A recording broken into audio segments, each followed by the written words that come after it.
Braća Grim, Vuk i 7 kozlića. Nekoć davno živjela je majka koza sa svojih 7 ljubljenih kozlića u jednoj kolibi duboko u šumi. Jednog dana, prije nego što je krenula u skupljanje trave za večeru, upozorila je svoje kozliće.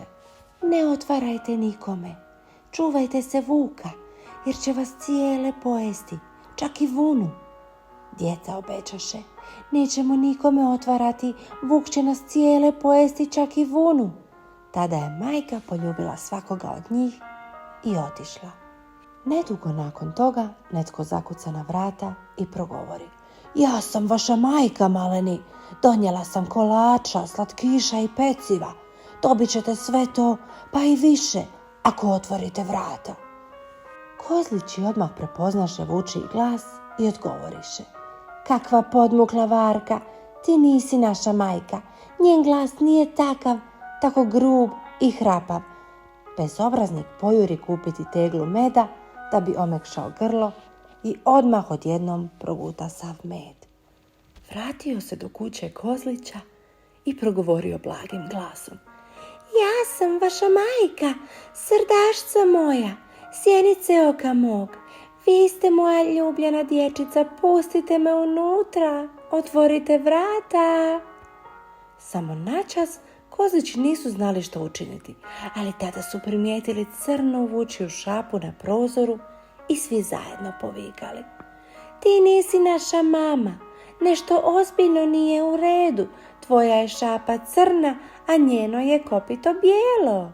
Tada je Vuk otrčao do mlina i umočio šapu u brašno i vratio se natrag kozlićima. Ponovno je pokucao i rekao nježnim glasom. Otvorite vrata svojoj umornoj majci, inače ću vas kazniti. Kozlići odgovoriše. Samo malo, prošli put nismo vidjeli bijelo kopito, nego crnu šapu. Kada je to čuo, prevarantski Vuk podigao je brašnjavu šapu, a kozlići su povjerovali i otvorili vrata. Koliko su se samo iznenadili kada su vidjeli proždrljivoga Vuka. Kozlići su pojurili da se sakriju u kuhinji, ispod stolova, ispod kreveta, ispod sudopera, u ormariću, u štednjaku. Taj prevarant preokrenuo je kuću naopako, našao je kozliće i sve ih je pojeo. Jednoga nije uspio naći, najmlađega, koji se sakrio u velikom satu. Majka koza vratila se iz šume nakon par sati. Naišla je na neurednu kuću, a kozlićima ni traga. Skoro je pala u nesvijest od užasa. Dozivala ih je, ali nitko se nije odazvao.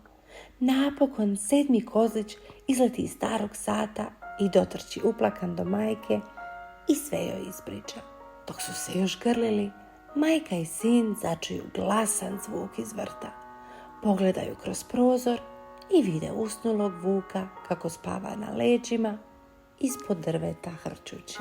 U nadi da će spasiti ostale kozliće, majka koza požuri u vrt sa škarama, iglama i koncem da bi razrezala Vuku trbuh. Kakva je to bila sreća kada je svih 6 kozlića iskočilo iz trbuha živo i zdravo. Tada majka koza reče, moramo naučiti ovog zlog prevaranta da prestane jesti kozje meso. Donesite mi kamenja, djeco, pomozite majci da napuni trbuh ovog nevaljalca. Zašiću mu trbuh i on će se probuditi štucajući. Nakon što su joj djeca pomogla da napuni trbuh zaspalog Vuka kamenjem, majka koza ga je zašila. Kada je sunce zašlo, Vuk se probudio i bio je strašno žedan. Odkegao se do potoka i kako se nagnuo da bi mogao piti, tako ga je težina kamenja dovela u neravnotežu, pa je upao u duboku vodu iz koje se više nije uspio izbaviti. Kada su za to doznali majka koza i kozlići, počeli su skakati od sreće, plesati i pjevati. Zlog se Vuka ne bojimo više, jer nam sada ne može prići bliže. I od tada nadalje ni majka koza, niti kozlići više nikada nisu čuli ništa o Vuku i živjeli su sretno do kraja života. Čiča miča, gotova je priča.